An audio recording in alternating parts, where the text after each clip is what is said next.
The palace of Mistress Zayara was silent at night. The air smelled faintly of burning silver oil, a strange scent from her homeworld. In the long hallways, glowing crystals lit the walls with soft blue light. Most guards had already left their posts. Only one remained close to her private chamber, a human named Daniel Kane. Daniel had been hired not long ago, chosen from Earth because of his unusual loyalty record. He had once stood against an entire gang back on his planet just to protect a stranger. That story had reached alien ears, and soon he found himself on a ship far from home, serving as a bodyguard to one of the richest and most dangerous women in the Orion sector.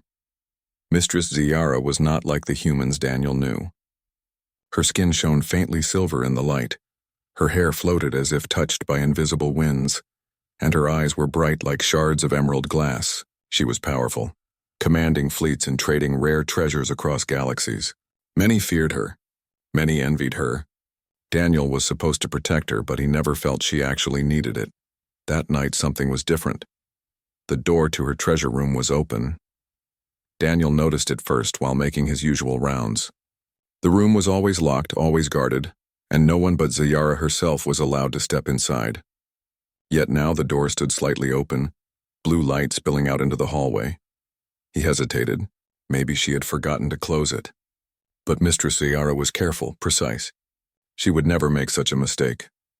Curiosity tugged at him. He stepped closer and peeked in. Inside the chamber, treasures lay everywhere. Strange artifacts from forgotten worlds, blades carved from meteor stone, spheres that hummed with hidden power, scrolls that glowed with alien script, and in the center a chest of gold-like metal stood open, spilling with gems and coins that shimmered with colors Daniel had never seen before. The sight hit him hard. He had grown up poor on Earth. His childhood was filled with broken streets, second-hand clothes, and empty plates. Even as an adult, money was always a problem, until this job found him. Looking at the glowing gems now, he knew a single piece could buy him freedom for life. No more struggling. No more following orders. His hand twitched at his side. He told himself, "I'm just a guard. I must not touch anything. I must stay loyal." But then another thought whispered, "She has so much." She would never miss one gem, just one. The silence of the room pressed on him. His heartbeat grew louder. He stepped forward, closer to the open chest. The gems almost seemed alive. Pulsing faintly with inner light, he reached out. His fingers hovered above a small crystal, red like blood but glowing from within. His breath shook. He could almost feel the warmth of it. And then, Daniel. The voice behind him froze his blood. Slowly he turned. Mistress Zayara stood in the doorway, her green eyes sharp and cold. She was dressed in a flowing silver robe that shimmered like water, and her arms were crossed. Her face showed no anger, only something worse. Amusement. "You were about to touch my treasure," she said softly. Daniel's throat went dry. He stepped back quickly, hands raised. "No, mistress. I was only checking the room." The door was open. Her lips curved into a slow smile. "Was it open? Or did I leave it open?" Daniel's heart pounded. His mind raced, but no excuse would come. She had caught him. She walked into the room, moving with graceful alien steps. "You humans are so curious, so hungry. I knew it was only a matter of time before your eyes betrayed you." Daniel clenched his fists. Shame and anger fought inside him. He wanted to shout that he was loyal, that he would never betray her. But the truth was clear. He had wanted to take something. She had seen it in his eyes. Zayara leaned closer, her voice low. "I left this door open for a reason. I wanted to see what my human bodyguard would do when temptation was placed before him." Daniel's stomach sank. This was no accident. This was a test. He had failed, or had he? Mistress Zayara tilted her head, studying him as though he were some rare animal. "You did not steal anything. But you thought about it. That is enough for me to know you better." Daniel swallowed hard, his mouth dry. What will you do with me?" Her smile widened. "That depends. Perhaps I will punish you. Perhaps I will trust you even more. The human heart is strange, Daniel Kane. I enjoy discovering how it beats." The glowing crystals flickered around them, casting long shadows. Daniel stood frozen in the center of the treasure room, his body tense, his future uncertain. And Mistress Zayara, the alien mistress of treasures, watched him with eyes that promised danger and something far more unsettling. The test had only just begun. Mistress Ziara did not punish Daniel that night. Instead, she told him to follow her deeper into the chamber. The treasure room seemed endless. Walls of crystal stretched out, each shelf holding relics older than Earth's history. Daniel walked behind her, feeling the weight of silence pressing on him. His shame burned inside. He had failed her test, and yet she had not cast him aside. That confused him more than anything. Finally, Ziara stopped before a tall pedestal. On it lay a small object covered in a black cloth. She touched the cloth but did not remove it. "Daniel," she said, her voice calm but sharp, "you are human. Your kind fascinates me. So weak in body, yet so stubborn in spirit. Many rulers before me believed humans could not be trusted, but I wanted to see for myself." Daniel kept his hands at his side. "I won't fail you again, Mistress." Her emerald eyes gleamed. "We shall see." With one motion, she pulled away the cloth. Beneath it rested a silver cube no larger than Daniel's fist. It pulsed with faint blue light as if alive. "This," she said, "is not a gem. It is a key. With it I could unlock weapons that can level entire cities. Many want it. Many would kill for it." Daniel stared at the cube. It seemed harmless, like a child's toy. But the way Ziara's voice wrapped around it made it sound dangerous beyond measure. "You will guard it," she said suddenly. Daniel blinked. "Me?" "Yes," she smiled faintly. "If you can resist stealing worthless jewels, perhaps you can protect something truly priceless. I want you to keep this key safe, not here in my palace, but with you at all times. Sleep with it. Eat with it. Breathe with it near your heart. And when the moment comes, we shall see if you keep it safe, or lose it." Daniel's chest tightened. This was no ordinary assignment. If others knew he carried the cube, his life would not last long. "Mistress," he began. "Why me?" She stepped closer, her silver skin glowing in the light. "Because you are human. And humans, when cornered, do not surrender easily. I want to see if that legend is true." Before Daniel could answer, she placed the cube in his hands. It was heavier than it looked, warm like a living creature. "Go," she said. "Your test begins now." The next days felt like walking through shadows. Daniel carried the cube hidden under his armor. Its strange glow seeped faintly through the metal at night, reminding him it was there. He kept his hand close to his chest, always alert, always watching the corners. The palace guards looked at him differently. Some stared too long. Others smiled in ways that did not feel friendly. Daniel began to suspect they knew. Somehow word had spread. On the fourth night, his suspicion became truth. He was patrolling near the east wing when he heard footsteps behind him.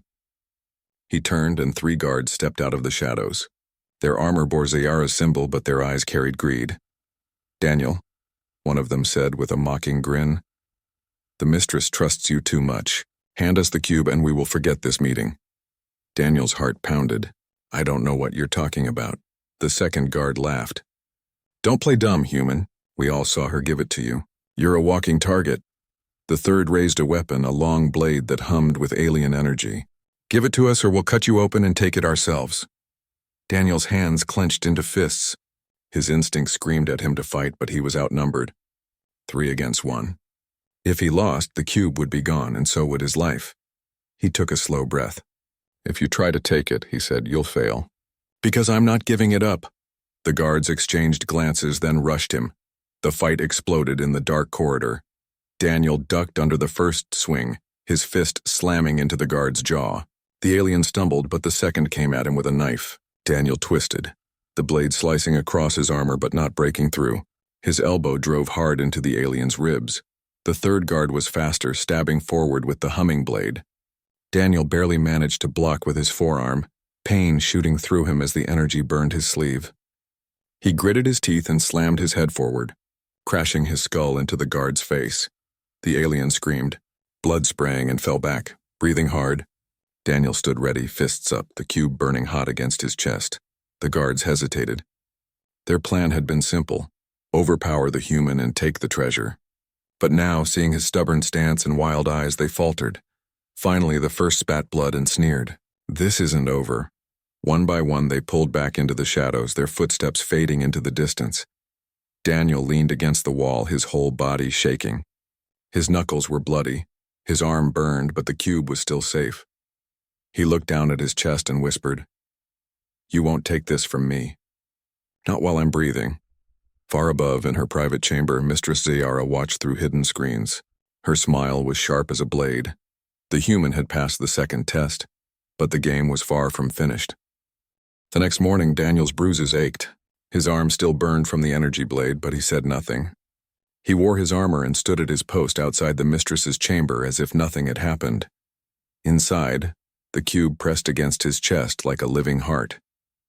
It was warm again, almost too warm, as though it had felt the fight too.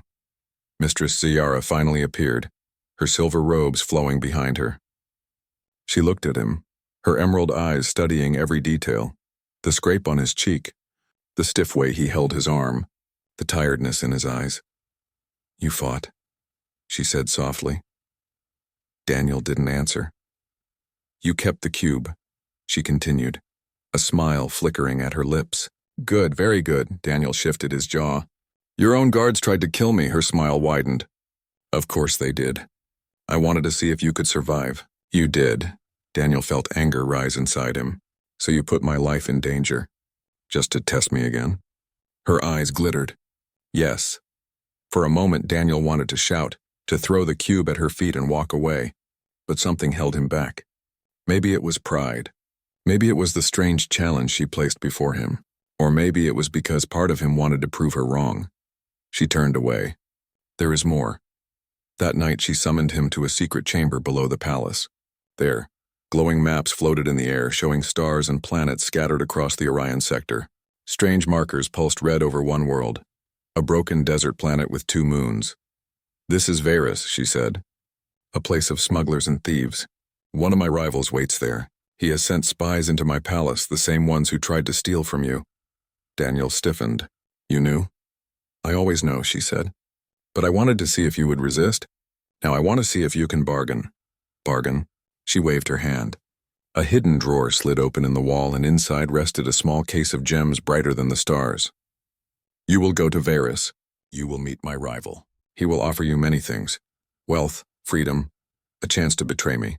I want you to listen to him, and then return to me." Daniel stared. "You're sending me to talk to your enemy? Alone?" Her smile returned. "Yes, if you betray me, the cube will tell me. If you remain loyal, the cube will also tell me. Either way, I win." Daniel frowned at the cube pressing against his chest. "It can sense loyalty?" Her silence was answer enough. 2 days later, Daniel stepped off a small shuttle onto the dusty surface of Varus. The air was hot, heavy with smoke from fires burning in the city below. Towers made from rusted metal and stone reached into the sky like broken spears. Everywhere he looked, criminals and scavengers moved through the streets, their eyes sharp, their weapons always close. He walked through the market square, keeping his cloak tight around him.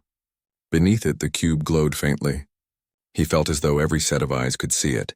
At the far end of the square, a tall figure waited, broad-shouldered, draped in black armor with spikes along the arms. His face was hidden behind a mask of iron. This was Corval, Mistress Zayara's rival. "So," Corval's voice boomed deep and rough, "the human comes, alone." Daniel stood firm. "You asked for me." Corval tilted his head. "Zayara sends her pet to do her work. Interesting. Tell me, human, does she treat you well?" Daniel stayed silent. Corval stepped closer. "She uses you. You know it. She dangles power in front of you, then laughs as you chase it. But His armored hand reached out, holding a crystal vial that shimmered with pure light. "I can offer you more. Take this and you will be richer than kings. Serve me and you will not guard her treasures, you will own them." Daniel's heart thumped. The gems in the vial sparkled, reflecting dreams of freedom, power, everything he had once wanted. But then he felt the cube burning hot against his chest. Almost like it was warning him. He met Corval's masked eyes. "You want the cube?" Corval laughed. "Of course. Give it to me and I will make you more than human. I will make you strong enough that no one will ever command you again." For a moment, Daniel hesitated. The offer was tempting, too tempting. He could almost see himself walking away, free of Mistress Zayara, free of games and tests. But then he remembered her eyes, sharp and curious. He remembered how she had watched him fight, how she had smiled when he refused to surrender. She was dangerous, yes, but she believed in testing him, not chaining him, and for some reason that mattered. Daniel shook his head. "No deal." Corval's laughter turned into a growl. Then you will die here. He raised his arm, and from the shadows mercenaries poured out, 6 of them, armed and ready. Daniel pulled back his cloak, fists tight, the cube glowing brighter against his chest. Come and try, he muttered. The fight for the cube was about to begin. The mercenaries spread out around Daniel, their weapons flashing in the dusty sunlight of Varys. The crowd of smugglers and traders quickly cleared the square, leaving a wide circle. Everyone knew what was about to happen. Corval raised his hand. Kill him! Bring me the cube. The first mercenary lunged, a blade sparking with red energy. Daniel ducked under the swing and drove his fist into the alien's stomach. The mercenary gasped, but another rushed in from behind.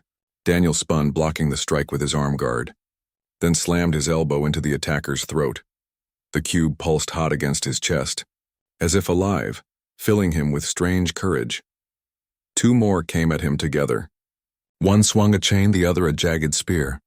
Daniel dodged the chain, but the spear scraped across his shoulder, burning through the cloth.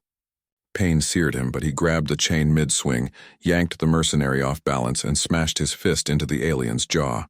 The crowd roared. Some shouted for Daniel to win, others for Corval's men to spill his blood. Varys loved violence, it was entertainment. But Daniel wasn't fighting for entertainment. He was fighting for survival. Another mercenary jumped at him with a shock baton, electricity crackling. Daniel caught the arm, twisted, and forced the weapon into the alien's own chest. The mercenary screamed and collapsed, twitching. 4 down. 2 left. The last pair hesitated.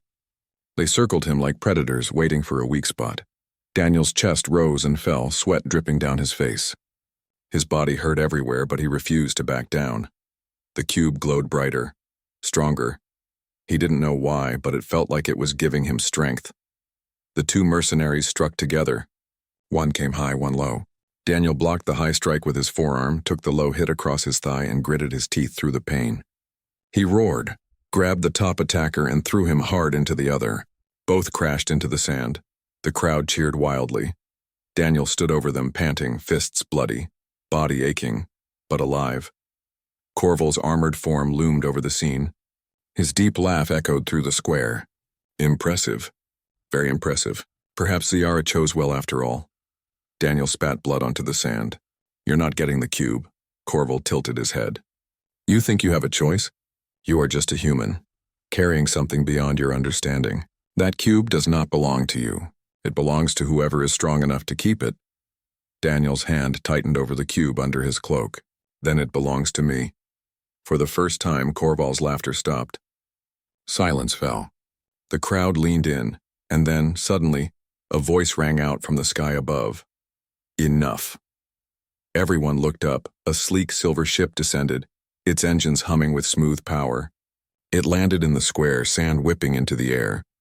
The ramp opened, and Mistress Ziara herself stepped down, glowing silver skin bright against the red dust of Varys.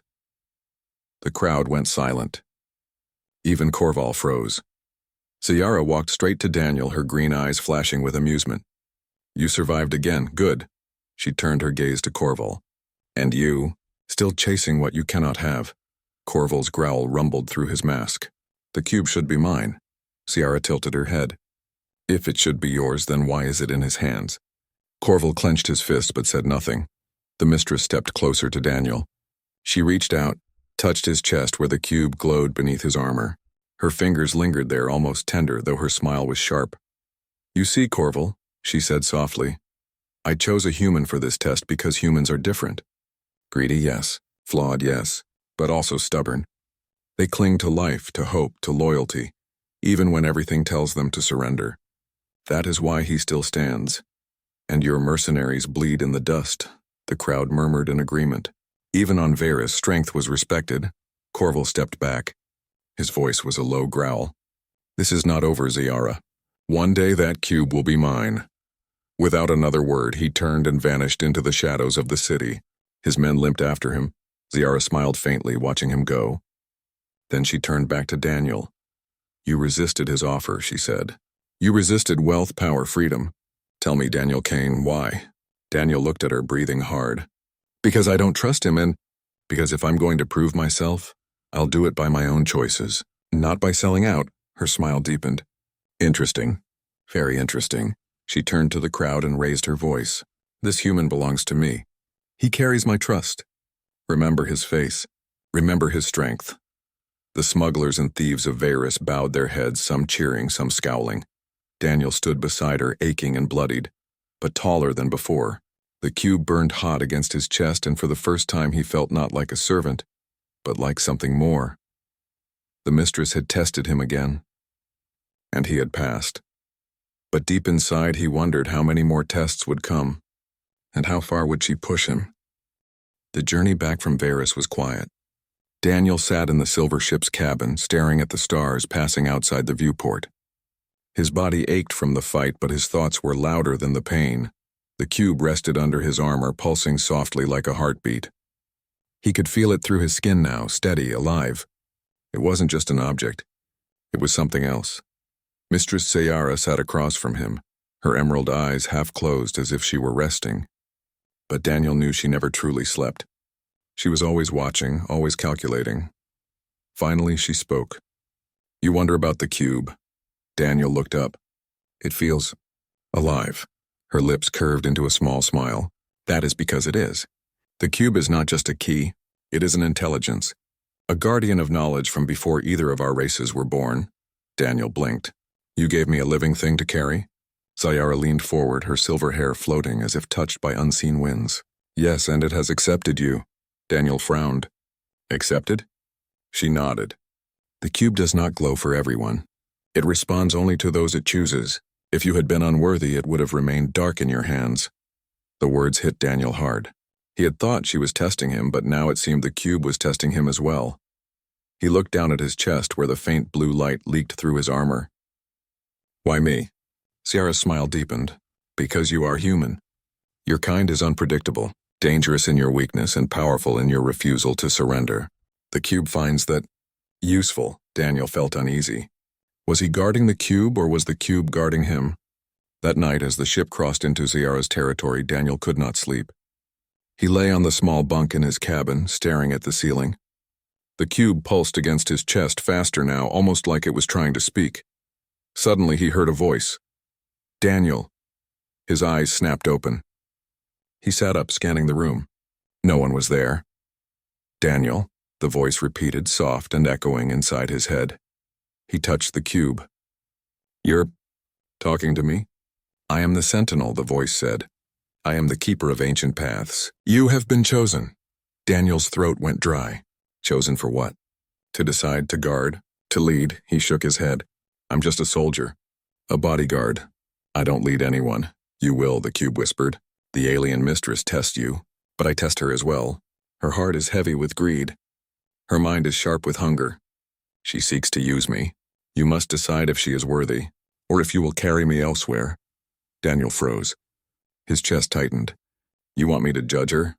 Yes. The cube's glow brightened, filling the cabin with soft blue light. Daniel stared at it, feeling both awe and fear. This was no longer just about surviving tests. He was holding something older and greater than Mistress Ciara herself, and it had given him a choice. The next morning, Ciara summoned him to her chamber. She stood by the wide window, watching the stars. You look tired, Daniel, she said without turning. He clenched his fists. The cube spoke to me. Her head tilted slightly. Ah, so it has begun. You knew? He demanded. She finally faced him, her eyes glowing faintly. Of course. The sentinel speaks only to those it sees potential in. It whispered to me once, long ago. But it did not choose me. Daniel's stomach twisted. So that's why you gave it to me. To see if it would choose me instead. Her smile was cold. Exactly. You are my experiment, Daniel Kane. My gamble. Daniel stepped closer, his voice low. And what if it chose me? Not for you, but against you? For the first time, her smile faded. A flicker of something crossed her eyes. Worry, or perhaps fear. But it vanished quickly, replaced with her usual calm. Then, she said softly, we will find out which of us the cube truly serves. The silence between them felt heavy, charged. Daniel realized this was no longer about loyalty to her. It was about loyalty to something greater. And for the first time, he wasn't sure which side he was on. That night, as he stood guard outside her chamber, The cube whispered again. You will have to choose soon, Daniel. Her path or yours. He looked into the endless stars outside the palace walls. His jaw tightened. The tests were not over. They were only getting harder. The palace was quiet when Daniel returned with the cube. Too quiet.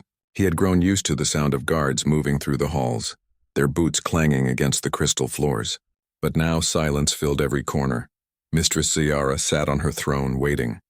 The silver glow of her skin shimmered in the dim chamber. Her eyes locked on Daniel the moment he stepped inside. You've spoken with it, she said softly. Daniel's hand tightened on the cube hidden beneath his armor. Yes, her lips curved into a faint smile. And what did it tell you? Daniel hesitated. He could still hear the voice of the sentinel echoing in his head. She is greedy. She is unworthy, but he didn't repeat those words. Instead, he said, It told me I must choose. Her smile faded. She leaned forward, her emerald eyes sharp. Choose? Between me and what? Daniel didn't answer. The cube pulsed hot against his chest, as if warning him. Ciara rose from her throne, her silver robe flowing like liquid metal. Daniel Kane. I brought you from your world. I gave you purpose, power, and survival. Do not forget who you serve. Daniel clenched his fists. I serve the one who's right, not the one who uses me like a toy in a game. Her eyes narrowed. Careful, human. The cube glowed brighter, a soft blue light spilling from under his armor. Ciara's gaze flicked to it, her face tightening with hunger. Give it to me, she whispered. Daniel shook his head. It doesn't want you. For the first time since he met her, Mistress Ciara lost her calm. Her voice rose sharp and furious. I am Mistress of the Orion Sector. Entire fleets bow to me.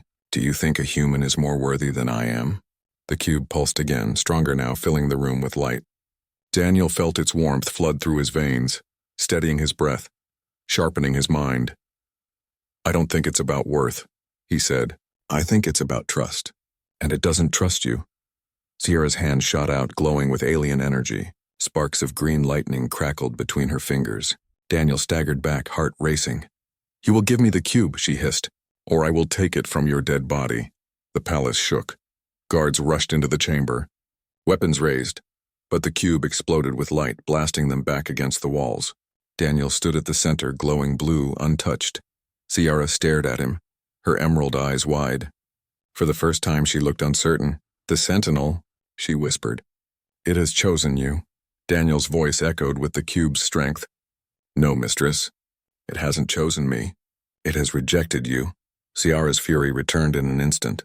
She raised her hands, unleashing a storm of green lightning. Daniel dove aside as the throne behind him shattered. The cube's light wrapped around him like a shield, blocking the second strike. He rolled to his feet, breathing hard. Stop this. It doesn't have to end with us fighting. Her silver hair floated wildly, her face twisted with rage. I will not be denied by a human. Daniel held the cube high. Its glow intensified, blue light swallowing the room. The air vibrated with energy, ancient and heavy. The voice of the sentinel filled both their minds. One is greedy, one is true. The choice will be made tonight. Ciara froze, her face pale. Daniel felt the cube's heat burning into his palm, forcing him to stand firm. You hear it? He said. She nodded slowly, her eyes never leaving the light. I hear it. For a long moment, silence stretched between them. Then, to Daniel's shock, she lowered her hands. Her voice softened, almost breaking.